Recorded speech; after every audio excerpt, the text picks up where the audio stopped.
We just don't know what to do, Charlotte. There's so many of us out there. We just don't know what to do. We don't know, because there's no leadership at all in DC, and we are just lost over here. That's what we are. We're just kind of lost because businesses just doesn't know what to do. Businesses have no guidelines on how to run a business right now. I mean, the fact is, we got social media. I'm blocking a Tea Party, blocking you, but yet are they blocking the ISIS recruiters? No. How come they're not doing that? Because they're getting money from these terrorist organizations. Social media is, and they're getting funding from these fundamentalist groups who want to destroy America, and that's just pure evil. I don't. If this what a free country is, Charlotte, I don't know. I like I said, I'm just trying to figure it out. Well, Mark, this has been going on quite some time. It hasn't started overnight. These problems, these changes. Mm-hmm. These changes have been creeping up on us for the last years, and there's too much apathy which has occurred. And I do not blame. We get the government that we vote in. Mm-hmm. So therefore, as I said originally, take responsibility. Believe very strongly in taking responsibility for your actions. Get out there and work hard for whoever candidate you support who shares your values. And that's the only way we can make the changes that we need. It is frustrating, but it is doable, and we can turn things around. Yeah, we have to change. We have to change certain things around. We have to do that, Charlotte.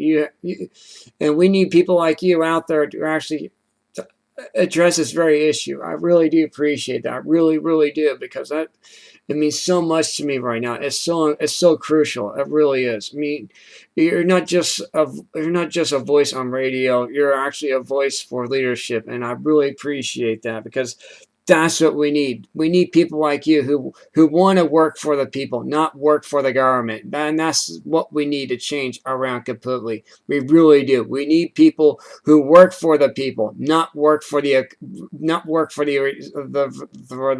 establishment of DC. That's what we have right now.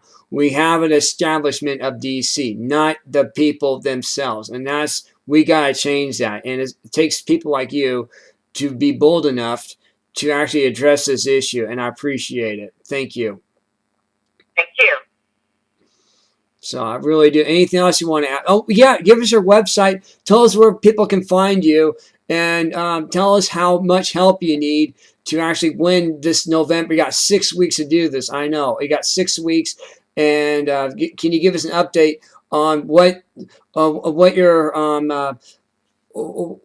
you're seeing, what you're witnessing, and how many more supporters you're getting right now, and how much more? What difference between you and your critic right now? Your opponent.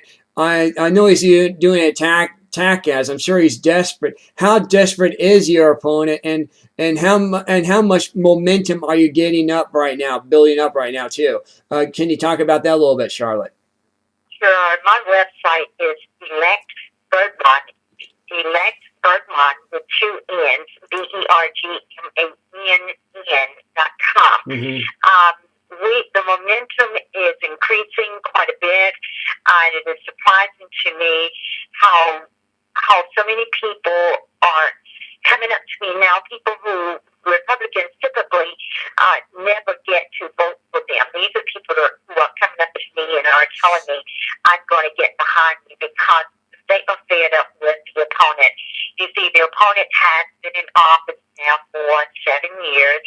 He actually was with a group of people who were responsible for voting in policies which reversed the course of growth for our nation after in 2007-ish or so. 2007, they came in and they voted for policies that were that raised taxes. They actually continue to promote NAFTA and CAFTA and various other laws which did not help the middle class and the poor to actually be able to get jobs. The big difference between he and myself is this. I understand, and I've been talking to people who really are ready to get are Mm-hmm. tired of their children going to bed hungry, who are tired of their retirement income being reduced, who are tired of bringing home lesser and less paycheck every week. They're Right. tired of it. But when I have approached this congressman about those particular issues, he would look at me and say, "What? Is that my problem?" When he failed to understand that the policies that he has supported have contributed to the demise and the growth of this great nation. This congressman, the difference between he and myself too is this: I care about what happens in my community. I care about the people in my community. Mm-hmm. And when elected, it will be my goal and my pleasure to serve the people in my community and to provide them with the best constituents and services they need. And that also includes our veterans and other groups in organizations as well as individuals. I will fight for them. This congressman, when we've had occasions to have this congressman to get involved in local issues, for instance, our policemen and our firemen had problems with the local community impacting their pension and their health coverage. This congressman said, "I don't get involved in local issues." Mm. We had a company to go on strike, and the people went without a paycheck and without any help. This congressman said, "I don't get involved in local issues." But by the same token, this particular congressman is looking for the local people to vote for him. Additionally, he refused to get involved in local issues, and we have murders that occur constantly.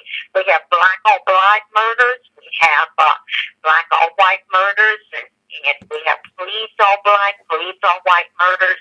But this congressman chose to, instead of trying to solve the problem in his own community, went and got himself involved with the contingent of Democrats who wanted to do something about the Ferguson, Missouri issue, which had nothing to do with our local issues. So his focus is not on the people, but his focus is on trying to acquire a name and recognition for himself. And that would be a big difference between he and myself. Mm-hmm.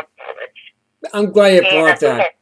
I'm glad you brought that up. I'm glad you did. I was like, you know, this is the kind of nonsense that we're seeing in D.C. You know, we're seeing these people who are just have their political satire and are bringing that forth out there, not caring about this country, and this is what we're seeing nationwide. This is a nationwide problem, not just in your state, but you know, we got Dave Washington Schultz too as well. We got Nancy Pelosi. We have Sarah Jackson Lee. You got also Maxine Waters. These people have been in Washington way too long. They all have to go, and I'm glad you actually brought that out there. And you know, this is a kind of you know. This is a kind of vibe that we're looking for in this country too, as well. You know, we're looking for this. You know, we are trying to establish a free nation, the greatest nation on God's green earth. And what is the president doing? He's taking that freedom away from us every single day, and we got to stop it. And it's up to Congress to do the right thing here. It's up to you to actually put it into the tax and spend, and hopefully you can do that. I really do. I pray that we can get this country back on its feet again, because we need, you know,